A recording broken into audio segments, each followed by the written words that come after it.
Total quality management. Question number 1, संपूर्ण गुणवत्ता प्रबंधन TQM से आप क्या समझते हैं? सविस्तार चर्चा कीजिए। What do you understand by total quality management? Discuss in detail.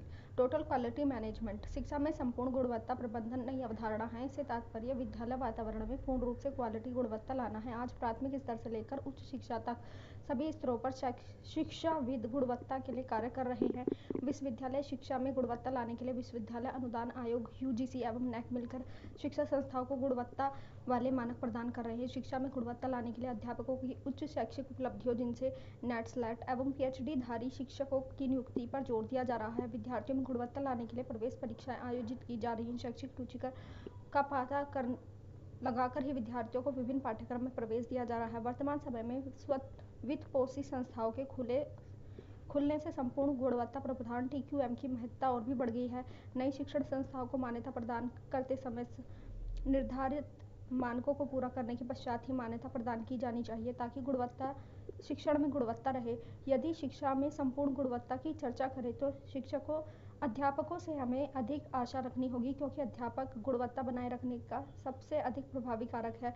हमें निम्न प्रकार के अध्यापक गुणवत्ता को बनाए रखने के लिए चाहिए। नंबर 1, उत्तरदायित्व को समझने वाले। दूसरा, विषय की पकड़ रखने वाले। तीसरा, दूरदृष्टि रखने वाले। चौथा, शोधपरक दृष्टि रखने वाले। संपूर्ण गुणवत्ता के घटक कौन से हैं? उद्देश्य, लक्ष्य, दृष्टि, जुड़ाव। प्राथमिक शिक्षा, माध्यमिक शिक्षा, महाविद्यालय शिक्षा, विश्वविद्यालय शिक्षा, तकनीकी व्यावसायिक शिक्षा, अध्यापक शिक्षा इत्यादि सभी क्षेत्रों में संपूर्ण गुणवत्ता प्रबंधन की अपनी महत्ता है। यद्यपि शिक्षा के क्षेत्र में यह एक नवीन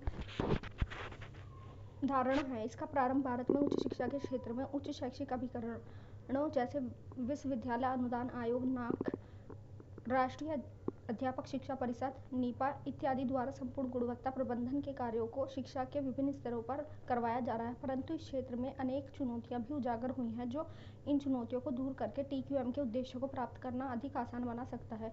संपूर्ण गुणवत्ता प्रबंधन के क्षेत्र की मुख्य चुनौतियां क्या है? नंबर 1, प्रशासनिक चुनौतियां। वित्तीय चुनौतियां, छात्रों में बढ़ता असंतोष, पाठ्यक्रम की भिन्नता, शिक्षण संस्थाओं में कार्य विवरणों की एक रूपता की असमानता, शिक्षकों व छात्रों का शिक्षण संस्थाओं में ठहराव के समय निर्धारण की समस्या, संस्था प्रधानों की बहुआयामी भूमिका, विभागीय नियमों उपनियमों की विसंगतियां, शिक्षकों की स्थायी नियुक्तियों के बारे में सरकारी तंत्र की लापरवाही, संविदा के आधार पर शिक्षकों की नियुक्ति की शुरुआत, वित्तीय प्रसाधनों का अभाव, शिक्षण संस्थाओं की कार्यप्रणाली में जन सहभागिता का अभाव, सामुदायिक क्रियाकलापों के प्रति सरकारी उदासीनता, विद्यार्थियों का घरेलू परिवेश, शिक्षण संस्थाओं में राजनीतिक हस्तक्षेप, शिक्षण संस्थाओं के छात्रों तथा चुनावों का बदलता स्वरूप इत्यादि। शिक्षा के वैश्वीकरण का बदलता स्वरूप। चुनौतियों के समाधान, रेमेडीज। शिक्षण संस्थाओं में शैक्षिक प्रशासन के कार्य दिवसों की गणना सुनिश्चित की जाए। स्कूल शिक्षा हेतु न्यूनतम 220 कार्य दिवस व उच्च शिक्षा हेतु न्यूनतम 180 कार्य दिवस शिक्षण संस्थाओं में होने चाहिए। उच्च स्तरीय समिति गठित कर शिक्षा के प्रशासनिक ढांचे को चुस्त बनाकर संस्था प्रधानों की भूमिका, अधिकार, कर्तव्यों का विभाजन स्पष्ट होना चाहिए। विशिष्ट कार्य दक्षता उपागम का विकास करना। शिक्षण संस्थाओं के प्रशासनिक ढांचे में सुधार हेतु बीच-बीच में समीक्षा व चिंतन होते रहना चाहिए। वित्तीय मामले, अनुदान इत्यादि का निस्तारण सरकारी स्तर पर यथाशीघ्र होना चाहिए। शिक्षा विभागीय स्तर पर शिक्षण संस्थाओं की कार्यप्रणाली, कार्य दक्षताओं का आकलन समय समय पर किया जाता रहना चाहिए। कार्यप्रणाली के नियम उपनियम की पालना एवं स्वायत्तता कायम करना।